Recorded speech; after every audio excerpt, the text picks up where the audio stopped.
क्या है वो 5 इंपॉर्टेंट चीजें जिससे हम हमारी मेंटल हेल्थ को इंप्रूव कर सकते हैं। फर्स्ट, रात की एक अच्छी नींद आपको अच्छा हेल्दी लाइफस्टाइल दे सकती है।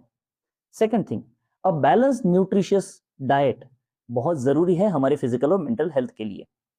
Third thing, balanced regular physical exercise हमारी सीडेंटरी लाइफस्टाइल में हमें जरूर हेल्प करेगा।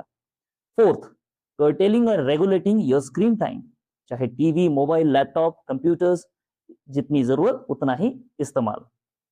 फिफ्थ थिंग, हमारे अच्छे रिलेशनशिप्स हमें बहुत मदद करते हैं हमारी मेंटल हेल्थ को सुधारने में, चाहे वो अपने परिवार, दोस्त, हमारे कलीग्स हो, उनके साथ की अच्छी रिलेशनशिप बहुत जरूरी है। उनसे हम हमारे थॉट्स शेयर कर सकते हैं, और अगर नहीं कर सकते तो जर्नलिंग कीजिए, किसी डायरी में अपने थॉट्स नोट कीजिए, ताकि हमें हमारे थॉट्स के प्रति और अच्छी क्लैरिटी मिले और मेंटल हेल्थ इंप्रूव करने में और मदद हो। बाय।